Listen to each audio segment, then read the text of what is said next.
কিন্তু কবরের আযাব সবার হবে না, ওটা শুধু কাফিরের এবং গুনাহগারের।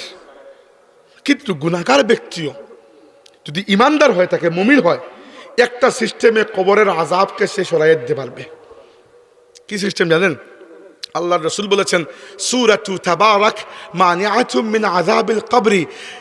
সূরা তাবারাকাল্লাযী অর্থাৎ সূরা মুলক যে তিলাওয়াত করে নিয়মিত, আল্লাহ তার কবরের আযাবকে মাফ করে দেন।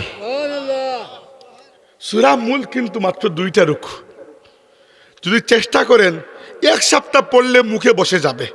মুখস্থ যদি নাও বা করতে পারেন, আপনি এশার নামাজের পর থেকে নিয়ে রাতে ঘুমানোর আগ পর্যন্ত যে কোনো সময় আপনার সুবিধা মতো সূরা মুলকটা তিলাওয়াত করে রাখেন।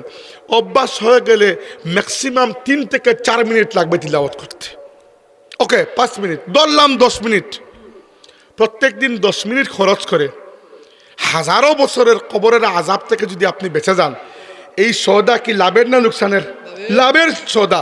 এই জন্য বলছি আপনাদেরকে, কবরের সওয়াল জবাব থেকে মুক্তি নয়, সওয়াল জবাব সবার হবে, আল্লাহ নবী বলেছেন, কিন্তু আযাব সবার হবে না। আপনি চেষ্টা করলে আযাব থেকে নিজেকে বাঁচাতে পারবেন, সেটা হচ্ছে কোরআন শরীফের একটা সূরা নিয়মিত তিলাওয়াতের মাধ্যমে।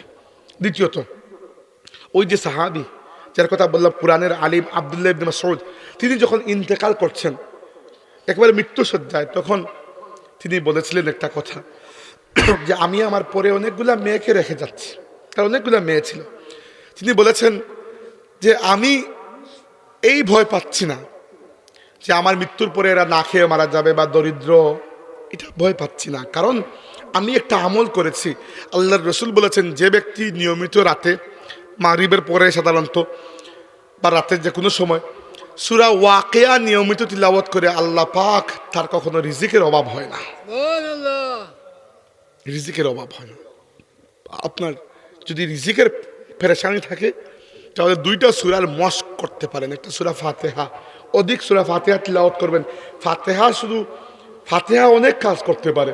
ফাতিহা শুধু যে নামাজ আপনি শুরু করেন ফাতিহা দিয়েই নয়, এটা তো ঠিক আছে। কে বোম ফুটাইতেছে এখানে? কেন রে বাবা, কি করতেছো? না না, সমস্যা না, বেচারা একটু কি জাতি খেললাম না, কি ছিল, বাস্ট মেরে দিছে। যাই হোক, তো সূরা ফাতিহার কতটা ফজিলত দেখেন। সূরা ফাতিহা মানুষের রিজিককে বৃদ্ধি করে। 2 নম্বর, সূরা ফাতিহা যাদের শারীরিক শক্তি একেবারে নিঃশেষ হয়ে যাচ্ছে, সূরা ফাতিহা নিয়মিত তিলাওয়াত করলে, হাফিজ ইবনুল কাইয়িম বলেছেন, সূরা ফাতিহা মানুষের শারীরিক শক্তিকে বৃদ্ধি করে। সূরা ফাতিহাকে আল্লাহর নবী কি বলেছেন? বলেছেন রুকিয়া। রুকিয়া মানে বুঝেন?